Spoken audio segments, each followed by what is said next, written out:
the way the movie starts. I'm going to start with music. G, if you want to grab the mic. G. That's for you. Yeah, that's for you. Oh, me? I'm still performing. My body's not here. We're going to be covering some of the ground we've already covered, so apologies if I ask the same questions that I've asked some of you earlier. G, I wanted to ask about your involvement in the movie. You kick off the film, your music starts, this whole adventure, this whole journey. Just give us a taste of how you became involved in Lost Boys and how we've reached this point today with all of the guys.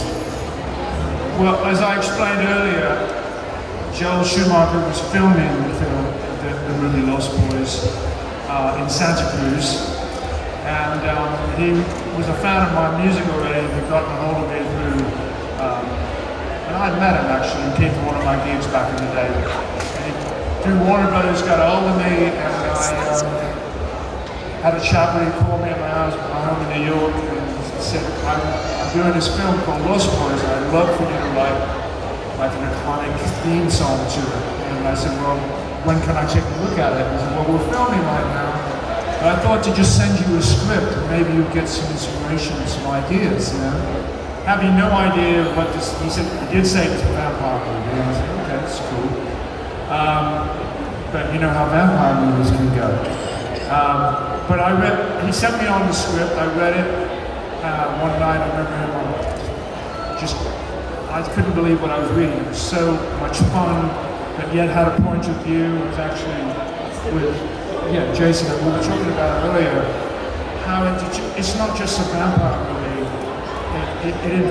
It's about finding family. It's about rebel without cause factor. You know. I love the idea that the movie doesn't start off with just the vampires being vampires. It took, 40 minutes, as Jason said, before we really started to see where things were going. Which in the script was the same way too. That's what I loved about it, because it had a great pacing. I don't think keep going on here. But I remember the next morning getting up and going to my piano and getting an idea and going over to my guitar. But within about an hour's time, I started getting a vibe. And as things are in New York in the early 80s, it was very gothic. Crack vials when you walked out of your apartment. And it was, there was a vibe in New York that kind of helped me get into writing the song. And by the time I got to my studio, it was written. Having no idea what the film looked like, you know? And when I finished writing the song, did a demo of it, put some kids on it, tracked them a few times, sent it to Joel. And he calls me 3 or 4 days later and says, how did you know this was incredible? I made it on set. And I said, how did I know what? He said, this is amazing. I want to put this song everywhere in the movie. And I said, well, slow down, cowboy. It was one of those, can't put it everywhere in the movie. But I had not seen the film. And by the time so I went to LA after I did the final production, produced it. And it was just sheer synergy at its best, because when I started to see the film, I can't believe this film, because I had a whole different movie in my head.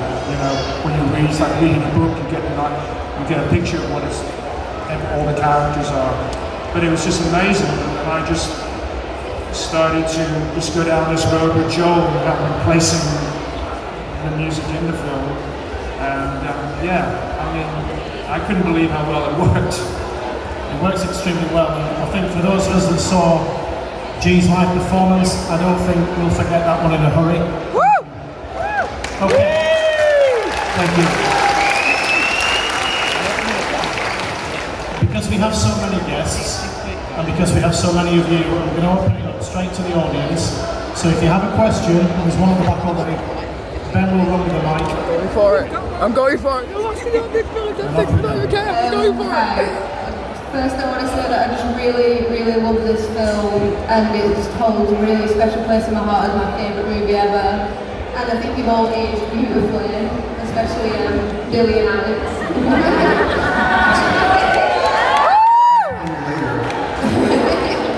My question is for Alex.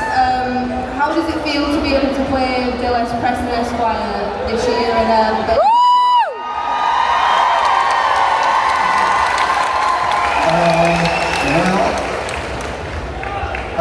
say it took many years of intense preparation to find the beloved numbskull that was lurking somewhere in my brain, but it didn't. We had a lot of fun. It was hard. It's a very physical movie, and we're old. And we're in pretty good shape, but we're still old. And we're playing opposite ourselves in many of the scenes, so it's kind of double labor. But I'm very, very proud of it. I think we've definitely made the best movie out of that script. And we had an amazing cast, we had an amazing director, and we brought a lot of people back. Say makeup effects guys came back.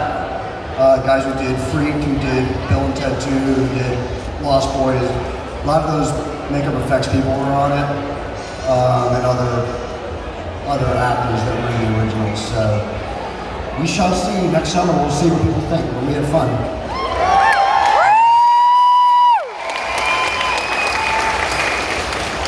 Hi, yeah, this is for Tim. Hi Tim, over here.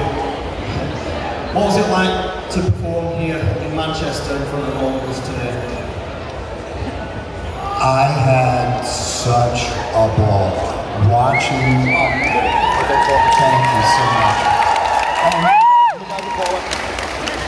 These pyrotechnics, they kind of gave me a clue that there was going to be something special. But they definitely surprised me with that one. And watching, it's how much this movie means to so many people that I describe it as you look out, right, G? And people love this movie so much that when you're playing, everybody's got these huge, ugly smiles. You know when you're smiling too much and somebody takes a picture of you, go, oh shit.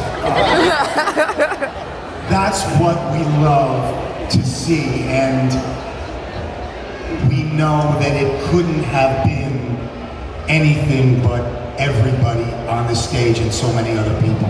So thank you so much. It makes my heart very, very happy.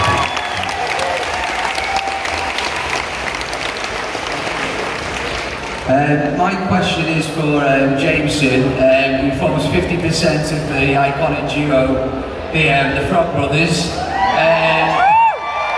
Where is the inspiration drawn from for these two characters? Because there was times where the pair was both so comedic with the lines and the one-liners, as we all very well know. Where was that inspiration drawn from for them two characters?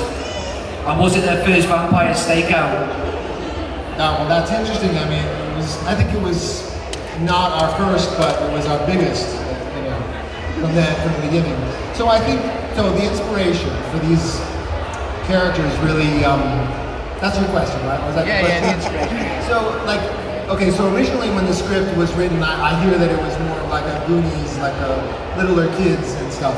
And when Schumacher decided to make it into this a little more mature, a little more intense, a little darker movie, the Frog Brothers, from the beginning, I didn't know for a while that this was funny, our stuff, because he was so intent on making us just this angry, like really intense crew.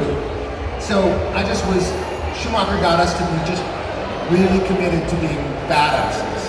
And I think that's where it came from. I mean, obviously Feldman and I had it in us to carry that out, but like Schumacher was like, okay, so as an example, when we came to Santa Cruz, I got sick on we went on the Ferris wheel and I got sick because I get motion sickness. And Feldman was like, I'm gonna tell Joel. And I was like, don't you tell Joel that I got sick. So we were just really trying to pull off this really tough thing, I think. That's where the inspiration comes from. I'm getting started. They were trying to get me to do a Christopher Walken impression, but I'm not. Yes. Do it! I thought it was really intense. I really loved stepping into the role of these vampire hunters because it wasn't something I normally play. So I actually changed. I I shapeshifted into these kids. I really was Christopher Walken, and I am again. Here we go.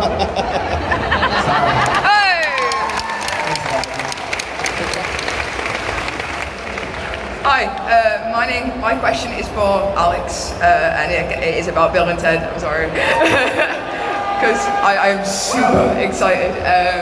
But I want to ask about, you talk about returning characters, and obviously George Carlin passed away, Rufus. Is it going to be another way to fulfill that role? I mean, obviously you can never replace him, or is it going to be some sort of homage? Or? Yeah, well, obviously, we talked a lot. The script was developed over some years with two writers, Keanu and myself, and it was one of the first things we discussed when we were developing was what do we do with Rufus. We decided pretty early on not to go into digital necrophilia land. So there is no posthumous George in the movie. Just didn't seem respectful. And especially of all people who put words into George Carlin's mouth, of all people, like quadruply disrespectful. So we didn't do that. So we found a way to weave his character into the film. It's actually a fairly important part of the film, but it's due to his family members and other people that are around him, because the future plays a big part in this movie. So I don't want to give it all away, but we certainly address it head on. And it's something that kind of weaves through the whole story.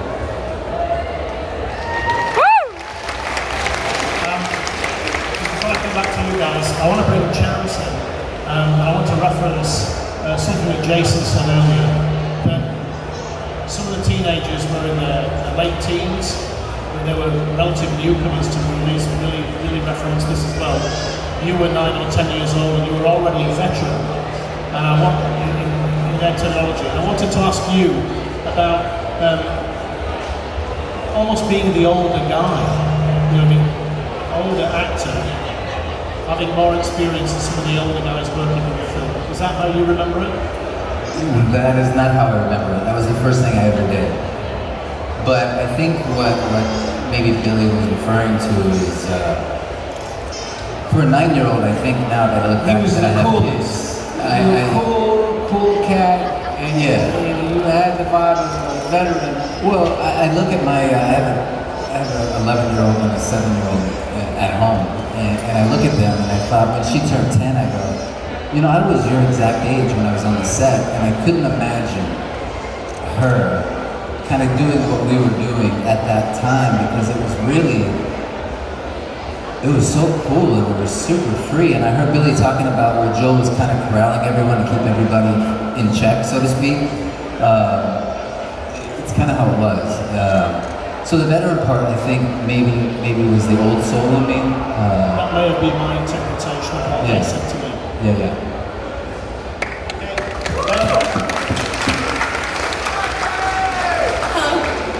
Right down the front.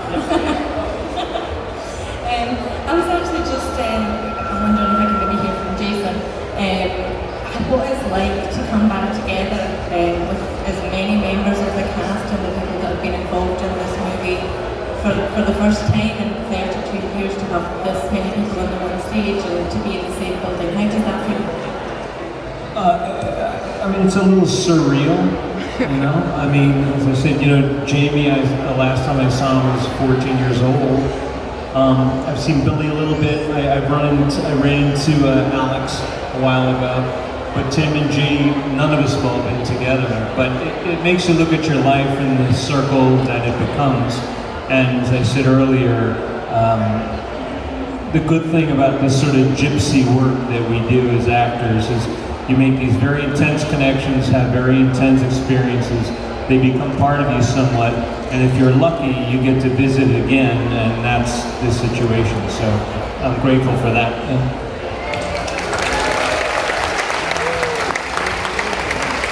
Yeah, at the risk of being sappy, I will say that I mean, we haven't all been together. I haven't seen Chance since he was a little kid. And you, to Jason's point, you end up like a family, and then it all kind of breaks apart, and then you sort of go on with your life. I can't speak for everybody, but I can say that I can surmise that for many of us that made that film, it was a seminal period in all of our lives. It was somewhat to do with our age. You know, when you're at that age, a big summer like that is just going to be a big memorable summer no matter what. But the experience of making the film, which has not been the case with me with every film I've done, was particularly communal, sort of the environment that Joel is famous for creating. Creates these very sort of family, communal sort of experiences. So it was a very potent experience in my youth. So I don't know, I felt kind of moved seeing you guys today, to be totally honest with you. You know? I go on the Warner Brothers lot today and I immediately think, oh shit, I remember like you know, fetching with Jason about something in the back alley by a stage or whatever it is.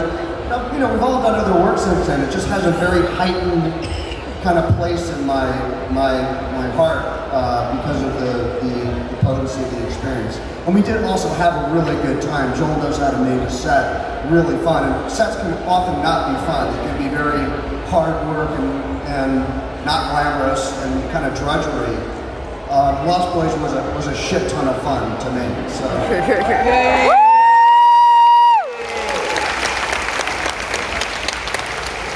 Hi, this is G. Tom Matt.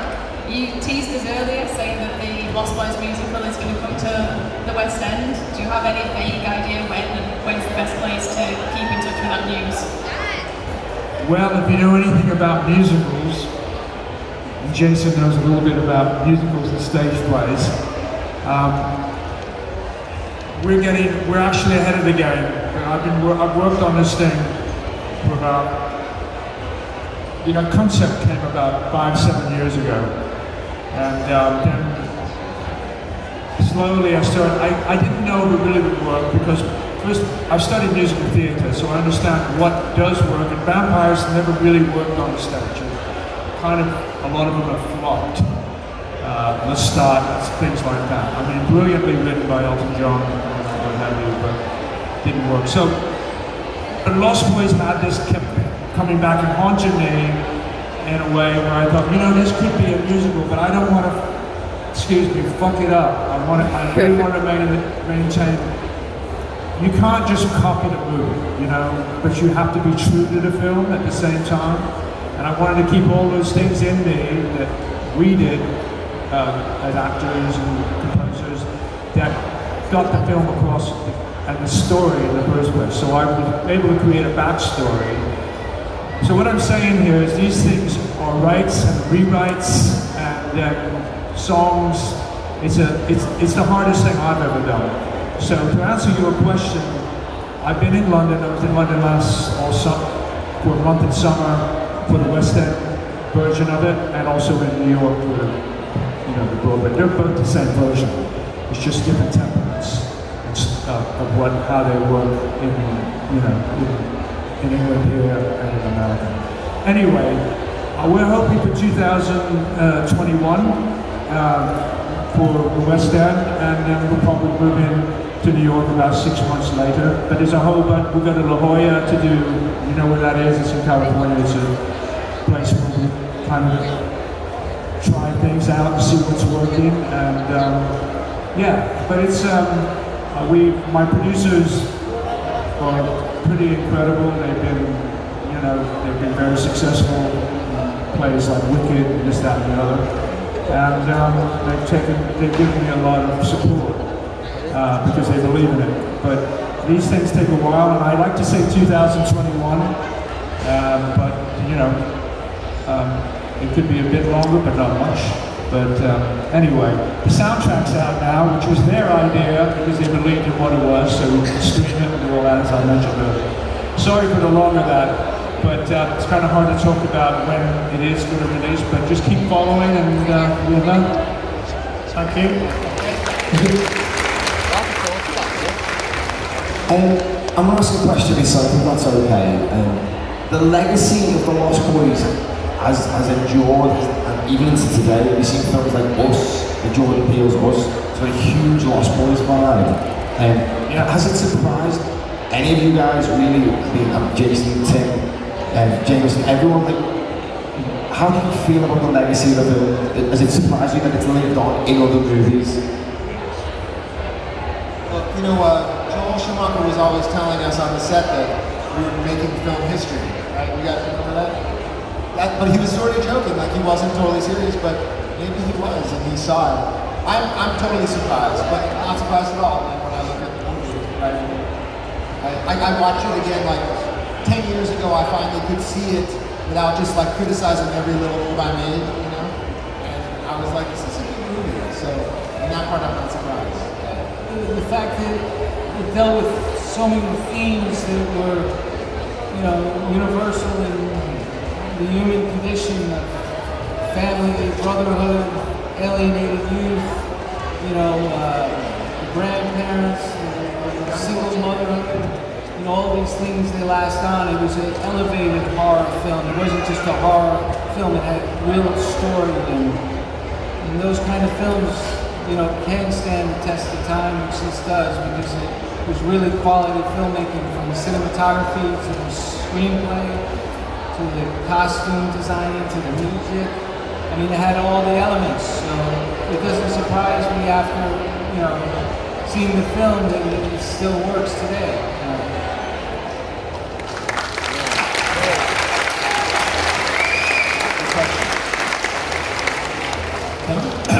Can I ask the actors who play the vampires a fairly basic question? I'm always full of admiration for actors and what you do, because I can't do it. Most of us can't do it. In this movie, you were called upon not just to act, but you also had all the special effects and visual effects, the fangs and the teeth.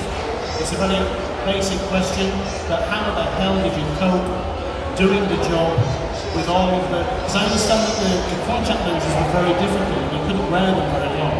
You only had an answer.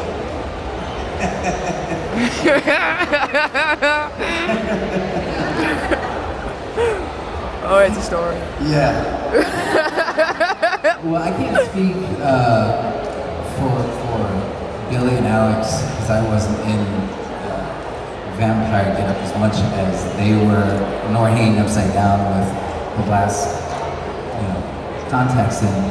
But the one thing that I had the most trouble with was we actually had to go to a nail salon and get real nails, like acrylic nails put on. They weren't Lee press-ons that you took off every night. So as a 10-year-old, 9-year-old, very active skateboarding young kid, I had these on for however long we were filming. That was kind of a pain in the ass. But the eyes did hurt, and I think I know where Alex is going with that, the contact. Yeah, I mean, the makeup in Lost Boys was actually really minor. It was Greg Canham, who was a genius, came up with this. We had a long shoot, but we didn't have a luxurious shoot, and Joel needed us to get in and out of the makeup quickly, so Greg was tasked with coming up with a look for the vampires that would be extremely quick to apply and take off. So the makeup was actually far less intense than it's been on other projects even that I've done by a long shot. It was a very simple forehead appliance and teeth and contacts, and it was pretty much it.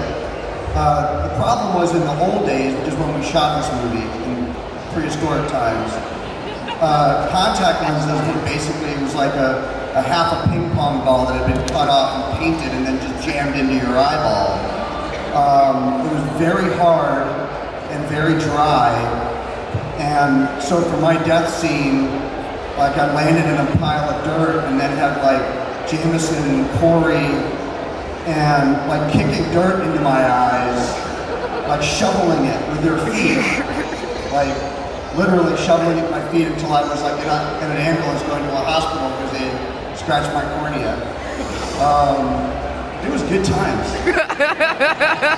I also think he did minimalize the makeup, but I also think they went through many trials, and the aesthetic of the full-on was too much. He wanted us still to look semi-human. Totally. Because some of the other trials, we were looking real beastly.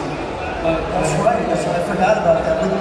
Even our regular look was pretty far out, and then it all got pulled back. So so Bill. Hey, audience. Ben. Totally far out. Yeah. Hi there.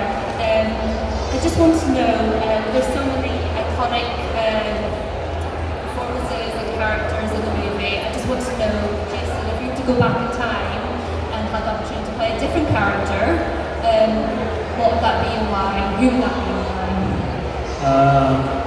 Probably Nanook. Hey! Woo!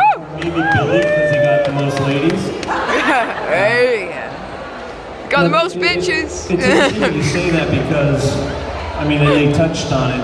It's one of the rare movies that every single little component matters, because if they were gone, it wouldn't be the movie. If that dog wasn't in there, it's really not the movie. If, Chance isn't that little boy that barely has any dialogue, it's not the same movie. I mean, it's called The Lost Boys, but Billy and Brooke and Alex, they barely have any dialogue, yet they're who you remember because of their presence. So every single little aspect of that movie, from the music and an iconic scene that Tim does, if you removed any one bit, and you can't say that about a lot of movies, if you removed one bit from this movie, it is not the same movie. And so there's something very unique about that, and I think that's one of the reasons that it holds up today and has that kind of place. Without the comedy between you and Corey, it wouldn't be the movie. There's no, I mean, obviously, there's no, Corey. It doesn't work. And then, Jamie and, Feldman created these little characters that if someone did that today, that would be a franchise. I mean, and they did that without that thought. So, so I had to play the Michael guy, so that was that.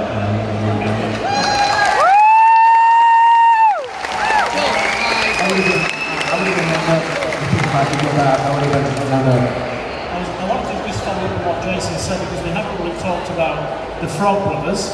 I was saying that the film has some humour in it, but none of it is played for gigglies. But there's a goofiness there with you guys, but it's never overplayed.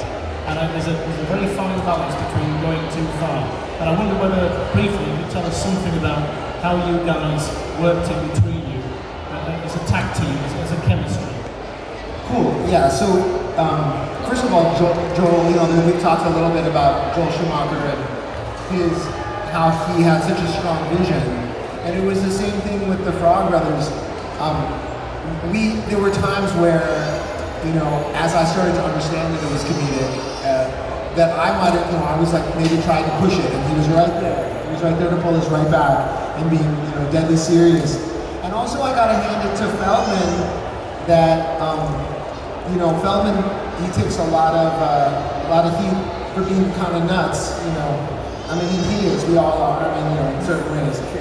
But when we work together, and it happens today too, actually, because we do various little videos and various little things, together, and he's really good to work together. I mean, maybe it's just us, I don't know how other actors feel about Feldman, but we had this really good chemistry together that was very much about Feldman and I being very generous with each other, but it was also about Schumacher from day one getting us to hang out together, me and Feldman and Hank, while everybody else was off shooting, these night scenes and everything. We were just hanging out at the hotel, and we were just building up that chemistry, and I think that's probably a lot of it.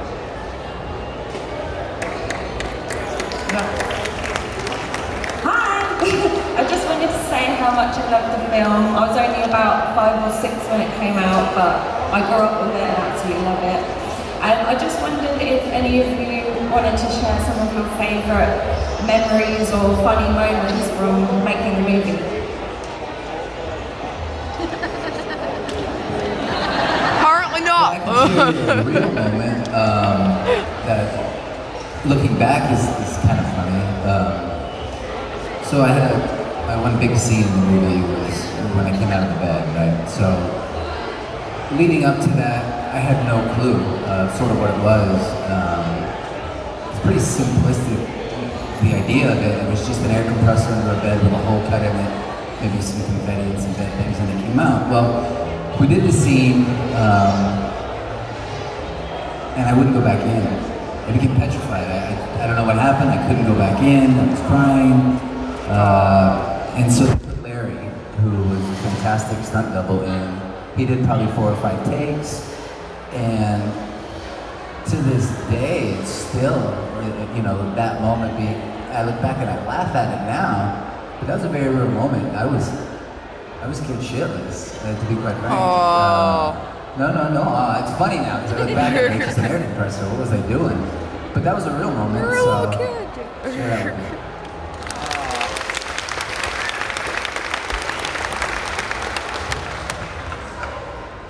Hi, how you doing?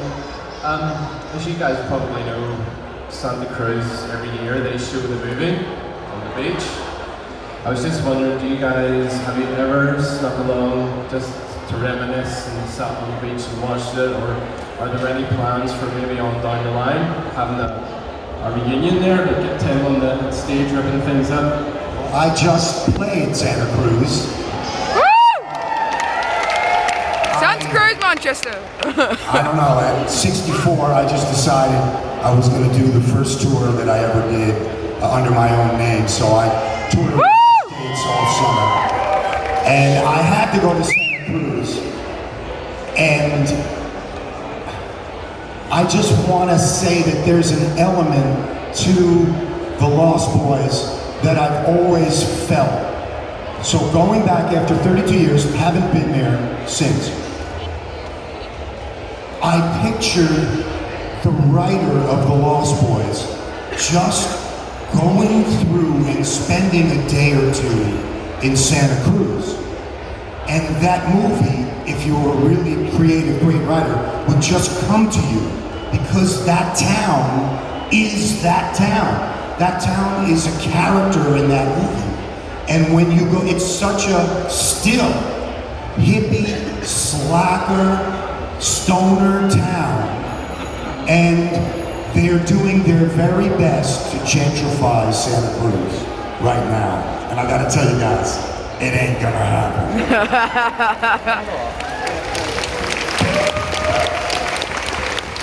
I'll tell you my experience in Santa Cruz. I'd never even been there really, and it was about 3 or 4 years ago they asked me to come up and perform on the beach before they watched the film, so I went up and I did a full spiral system. Just me and an acoustic guitar, but the sound guy had it really well hooked up. I mean, and there was like 6,000 people on the beach getting ready to watch the movie, and it was bloody well covered. And usually, and this is summer, this is what it's like in Santa Cruz in June. And, but it was a great experience in that watching a full-on audience, and I'm not telling you a word of a lie, it was like 6,000 people on the beach watching the film. And after I performed, that went great, and what have you, and then I stood on the railings and watched the audience watch the movie, and that was a trip. Because here we are in the very place where the film was made, Santa Clara, and yeah, it was a trip. Hey, I've got a question for Jason, Patric, if that's okay. Obviously, we're here for the Lost Boys, and you're Wayne Corbitt, and you're incredible. One of my favourite films we've ever done was Newlander, with Joe Conrad. It's absolutely sensational performance, and I don't know whether you're a method actor or you look to for influences, but did you take a particular, what was your take on Michael? Where did you get it from? Was it inspired by the vampires? Was it inspired by something else you'd seen, or was it just winging it? For Michael? I mean, in this movie? Yes, sorry. Yeah, I mean, I told Joel, early on when he kept trying to get me to do the movie that I didn't want to make a vampire movie. So we talked about what about making a movie about a boy whose parents got divorced, didn't want to take the role of his father, all of a sudden got pulled into something, his sexual awakening. As I said, I used the vampire aspect as a drug analogy, and someone who got pulled into something because he felt nothing. And I felt if we did that, then it was universal. If we did that, people could relate to it on a human level. And anyone who got into the genre aspect, that would also work. And so I absolutely approached it that way. So when he started after having that blood, it was really just substance, and substance taking over your body, and desire taking over your body, much like someone who's addicted to something. Yeah.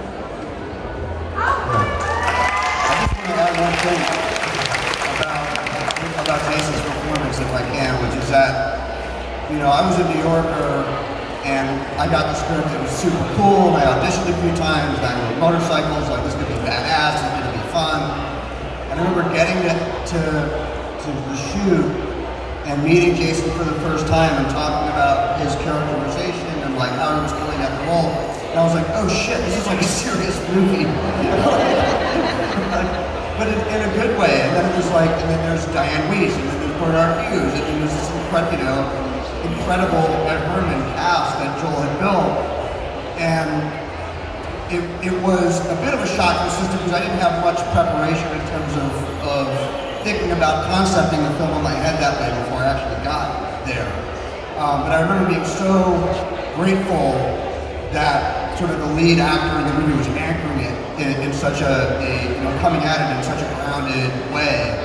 And it elevated all of our game, I felt like.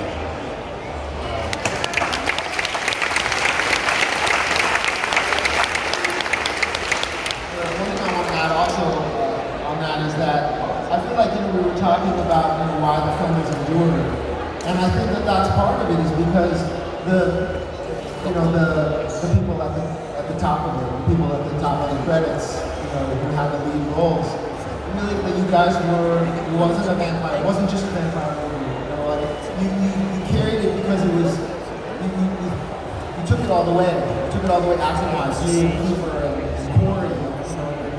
It was, and I think that that's a big part of it, is that it grounded this movie in a way that we don't always get with a movie that's also got all these other thriller elements.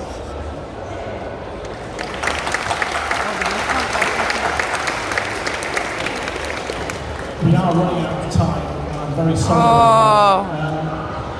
We've spoken about some of the other actors who are no longer with us, but we haven't really said very much about the actor who's coming here tomorrow. For a few hours as our flight visit, Mr. Kiefer Sutherland. I hate to ask you what was it like working with, but he's such a key component to the film. He's a great villain, and like Jason, he brings maturity to his performance, which was beyond his years. To any one of you, to all of you, do you want to say something about Kiefer Sutherland? I didn't realize that Jason was 19 and how old was Clifford? 19. You guys were such professionals and real actors. I mean, I was like lost. I was a lost boy. And to see you guys and what you were, your presence and your depth, and, you know, I can't believe it. You know, I mean, you guys, you know, were the real thing. And you said they anchored the dramatic narrative. And, you know, I had what I could handle, and I guess, you know, that's just how it goes. But it's taken me 30 years to even feel comfortable on a set in front of the camera, and you guys had it back then. But, you know, Kiefer was amazing, you know. He had an innocence about it, but he also, you know, was seasoned. You know, he would Stand By Me, and, you know, he was a great actor, and but he was also, you know, fully committed, but he was also a kid too, you know. I mean, he looked up to Brooklyn in some ways, but I mean, there was a kind of nice innocence about him, but at the same time, you know, the guy had deep chops. Jason.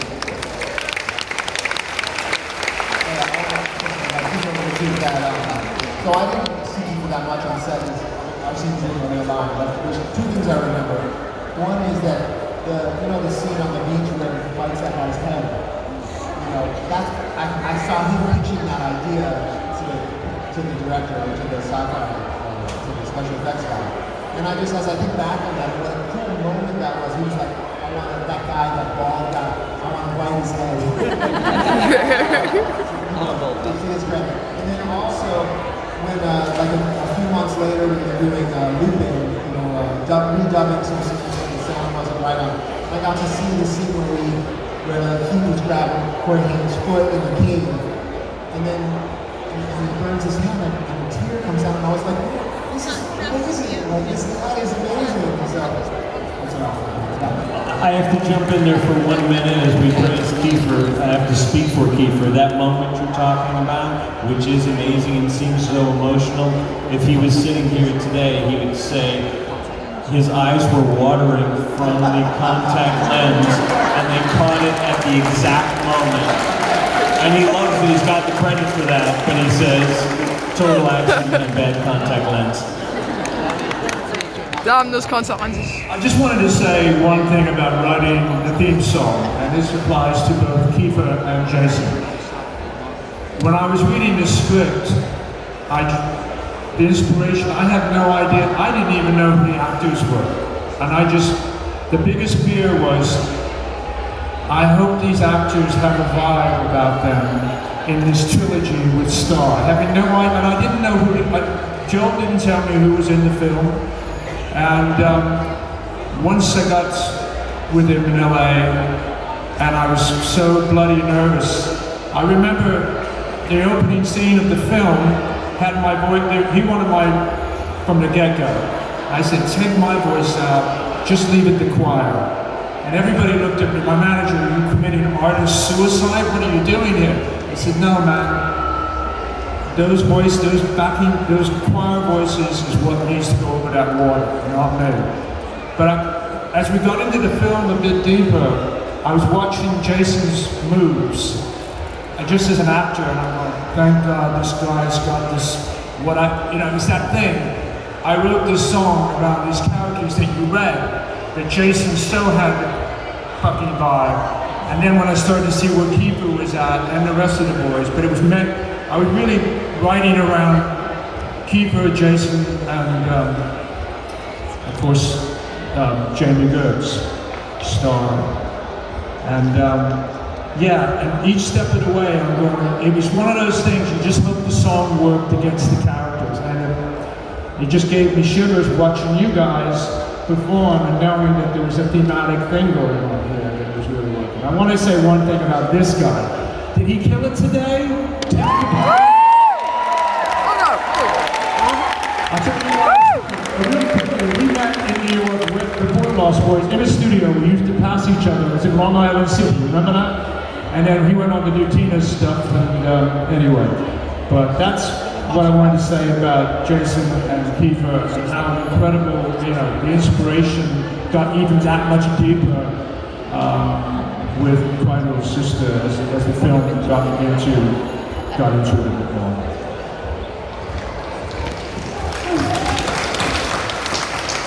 Thank you. Hi guys. I just wanted to say, because I've got a lot of love for the vampire genre, and your footprint in this genre is incredible. Like, if you look at the makeup and the hand setting on fire, if that didn't inspire Buffy, what the hell?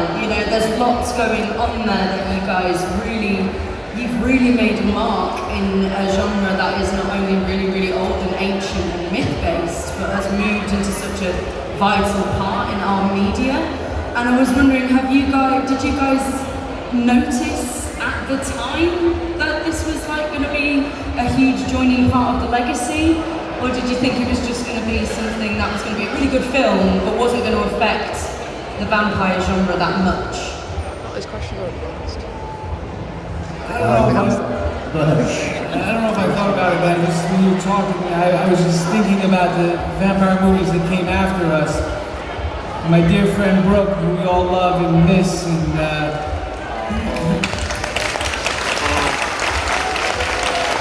I'm not sure, but I think he made a big button. I think it was his phrase, but he made a button that said, "Real vampires don't fucking glitter." Yes! That movie with the vampires. And I got another story to say about that film. What was it called? Twilight. So nobody remembers, nobody wants to. We did my first con at Milton Keynes. What?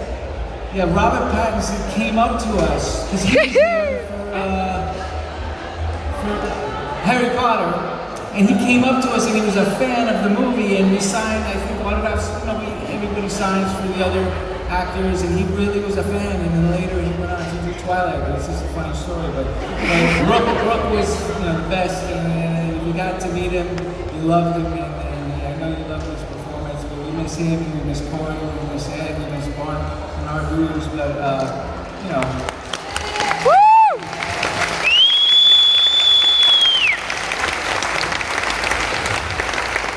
Okay, we know that vampires are timeless, but unfortunately we are out of time. Get on your feet, make some noise. Thank you for